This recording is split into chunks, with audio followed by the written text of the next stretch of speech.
Are you African American? I don't understand the question of Freaky me.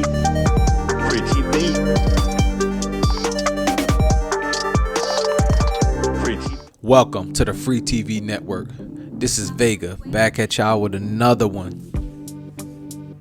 Now, let me start out this video with a disclaimer. No opinions are put in this video. These are just all facts.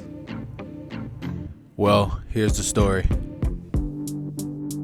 Now, as you see from this picture, she grew up in white, rural Montana with her parents, and they were good parents, and they had a real good marriage. And then she ended up going to college in Jackson, Mississippi, and that's when things changed.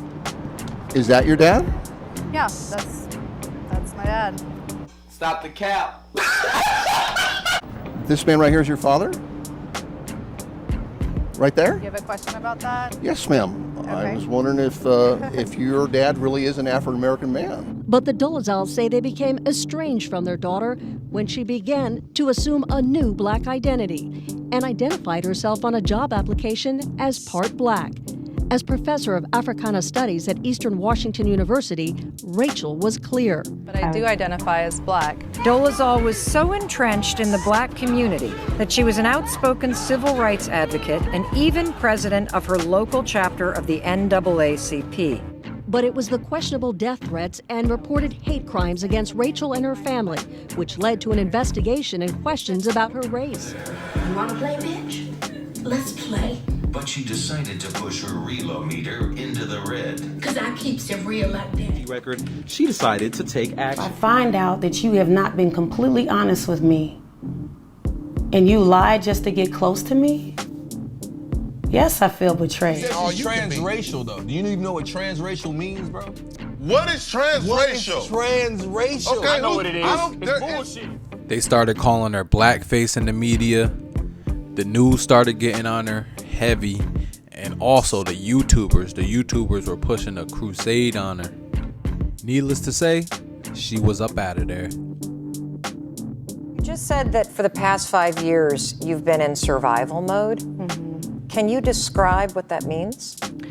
So I've been in survival mode, kind of like living on the edge of that cliff economically, socially, emotionally.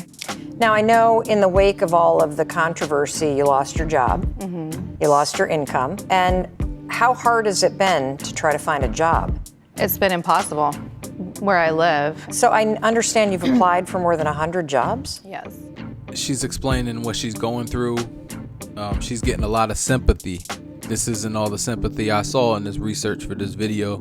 It was Rihanna. She came out and said that she supports her. It was a lot of women support, but a lot weren't supporting. Are you willing to acknowledge the level of white privilege that you bring to this? Your sons aren't able to choose to be white. They're black. I can't choose to be white. I don't look white. That's because that's what really frustrates a lot of people. Right. I mean, I think that's the heart of it. Like, people in the black community, that's what makes them angry, because we can't do that. I think there's other things she did besides making the statements about the father. She also talked about her hair looking a certain way, being natural. Again, going back to it, there's assumptions in that is the way her hair grew out of her head. So I think she really played upon these things and understood the culture really well and understood how to play into it. In this clip, we got Jenny Mai and the girls of The Real asking her, on an application, which box do you check?